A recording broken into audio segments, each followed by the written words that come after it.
সামনে যে এনিমিটা আছে আর ওয়ান টাইম মারবো, কিন্তু আমি এই ঠাস করে ওয়ান টাইম মেটা দিছি।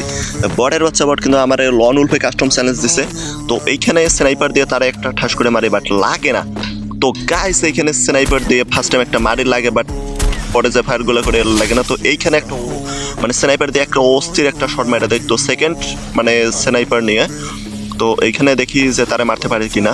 তো এইখানে স্নাইপার দিয়ে জুম করে, বাট লাগে না। তো এইখানে একটা ঠাস করে মারা দেয়, আরেকটা দিয়ে বাট লাগে না, আরেকটা অবশ্যই আমার দিছে, ড্যামেজ খেয়েছে। তো এইখানে একটা মেডি মারা নেই, হালকা করে মেডি মারতে হবে। আর কিন্তু মারতে পারলে সাবস্ক্রাইব করে দিবা। তো এখানে একটা ফায়ার করে সে গ্লোয়ালের ভেতর দিয়ে মারা যায়। আমি হচ্ছে স্নাইপার হ্যাকার।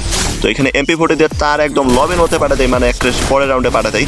তো লাস্টে তো এইখানে কিন্তু সে অলরেডি আমার 4-4 করছে। তো এই রাউন্ডটা যদি মানে এই ম্যাচটা যদি বুইয়া করতে পারি তাহলে সবাই সাবস্ক্রাইব করে দিবা। তো এনিমিটা কই গেছে এখানে খুঁজি, বাট পাইতেছি না। সে কিন্তু বট এনিমি। এই যে এনিমিটা তো এইখানে কিন্তু লাভ দিয়ে ফার্স্ট টাইম এনিমিটারে হেডশট মেরে